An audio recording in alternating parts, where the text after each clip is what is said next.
begin, I want to first offer my condolences to the family and friends of Constable Daniel Woodall, who died in the line of duty. From newspaper reports, I understand that over 5,000 people attended his funeral, some individuals traveling from across Canada and the United States for this one young, brave police officer. And his loss is a great loss to our community. He had his wife, his children, his parents, colleagues, co-workers, peers, schoolmates, friends, acquaintances, and admirers attend at his funeral.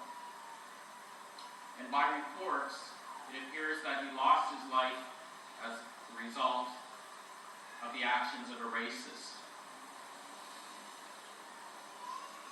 We're here to talk about the children that have died in care. 775 children that we know of that died in care in the province of Alberta in the last 15 years, I understand, which I believe is about 50 children a year. These children did not get the chance to grow up, to drive cars, to vote, to get married, to have children, to develop friendships, to have jobs, to get married, to have their own children, to have colleagues, to have co-workers, peers, and schoolmates, like Constable Woodall did. How many of those 775 children would have become police officers, or maybe teachers, or firemen, or nurses, or doctors, or artists, or chefs, musicians, parents, aunts, uncles, grandparents? If they'd only had a chance to live their lives, how many more people would have been there to mourn their loss? How many roads would we have had to close to mourn their deaths? How large of a stadium would we have needed to hold all the people that would have mourned their deaths? But because they didn't get that opportunity to live their lives, they didn't get to touch the lives of many people. And so I thank you for coming and respecting and honoring what they lost. Because there's far less than 5,000 people here today.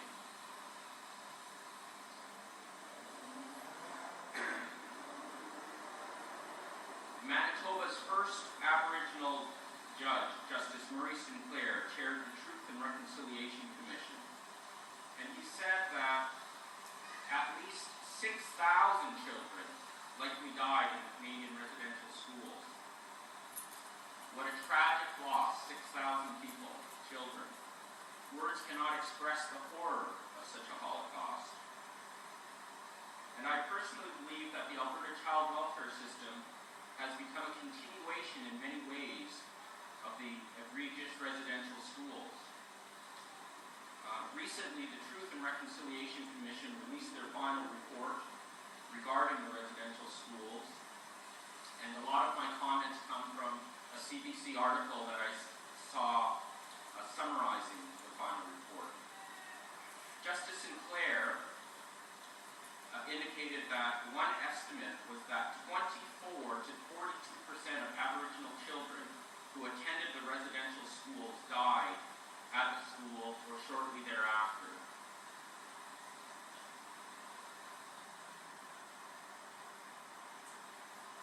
And the new death tolls of the children that died come in the wake of comments made by our Chief Justice of the Supreme Court of Canada, Justice Beverly McLaughlin. She recently spoke and indicated that Canada had attempted to commit cultural genocide against Aboriginal peoples.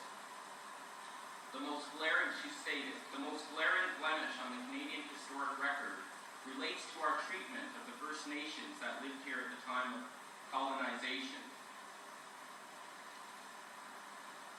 Canada, she said, developed an ethos of exclusion and cultural annihilation. Those words sound a lot like racism to me. The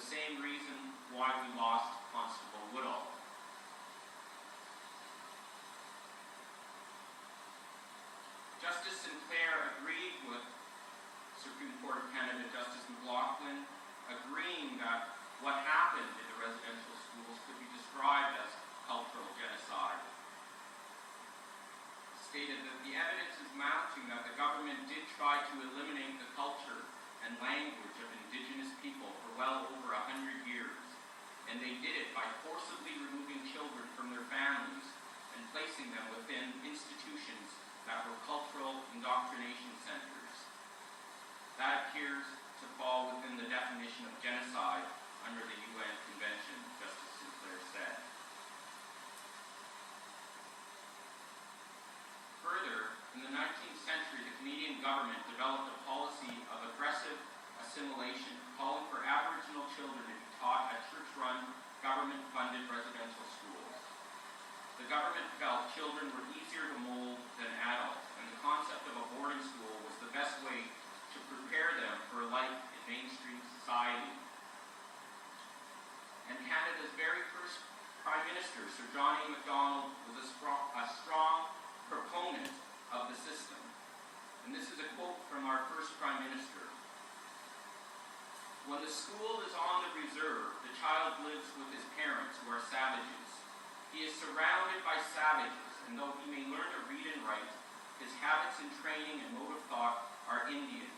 He is simply a savage who can read and write." He told this to the House of Commons in 1883. Again, the type of racism that killed Constable Waddell. The last residential schools closed in 1996, but in my opinion, the role of the residential schools has simply been taken over by the child welfare systems as a mechanism of cultural genocide. And these opinions, as stated, agreed to by the Truth